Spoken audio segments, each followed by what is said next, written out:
Mesdames, Messieurs, si vous nous rejoignez, bonjour et bienvenue sur Ziana TV, la chaîne de la diaspora. C'est une spéciale que nous vous proposons aujourd'hui sur cette place, la place de la République, où les Français et de nombreux Parisiens sont venus ici pour se recueillir par rapport aux attentats qu'a connu la France le vendredi 13 novembre. Vous le savez, mesdames, messieurs, bien avant qu'on puisse vous proposer l'ambiance qui prévaut ici, déjà vous dire que la France est en deuil, la France est en guerre, mais la France reste debout. Alors ce deuil a porté sous terre aujourd'hui quasiment 129 personnes et on dénombre plus de 350 blessés, dont 80 sont dans une situation grave. Cela veut dire, mesdames et messieurs, qu'aujourd'hui la France veut rester debout et continuer à vivre. C'est pour cela, depuis hier, nous vous proposons une spéciale ici, place de la République, afin de vous faire vivre cette ambiance qui prévaut ici. Alors, pour cette spéciale, je suis en compagnie d'Arsène Poitier, donc vous connaissez désormais, chroniqueur à Ziana TV. Arsène Poitier, bonjour. Bonjour. Quel est votre avis par rapport à cette ambiance quasiment funèbre qui plane sur la France aujourd'hui?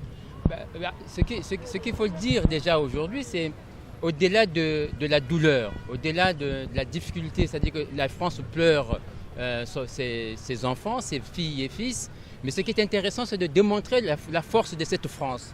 Quand on dit que la France, en tant que puissance, elle est puissante parce qu'en fait, elle sait, en fait, dans les cendres, se réveiller. Et on était étonnés, on est tous étonnés, on croyait qu'aujourd'hui, il y aurait un silence de mort. Mais on se rend compte que la France dit, nous sommes debout, on ne peut pas intimider la France. Et ça, c'est ce qui est intéressant à remarquer.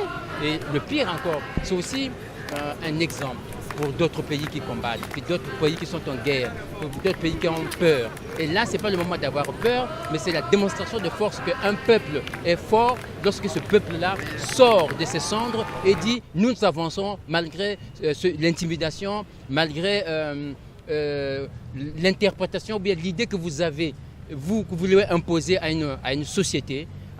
Et la France veut aujourd'hui revaloriser ses valeurs de liberté, de fraternité, d'égalité. Et ça, c'est l'exception. Quand on parle de l'exception française, là, on est en face de cette preuve-là.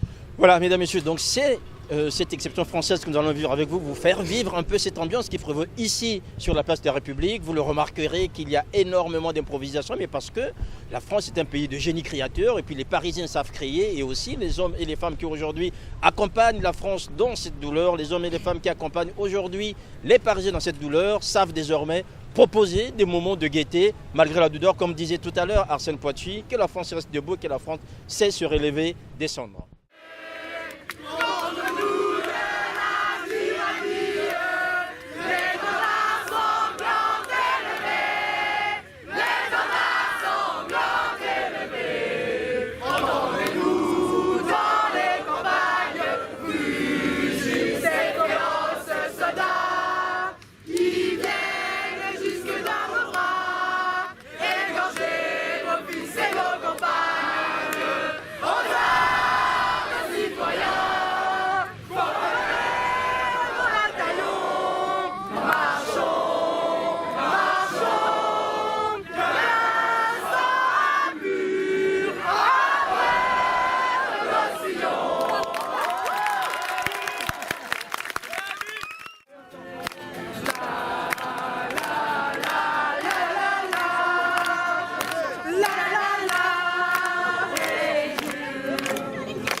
C'est là le fond.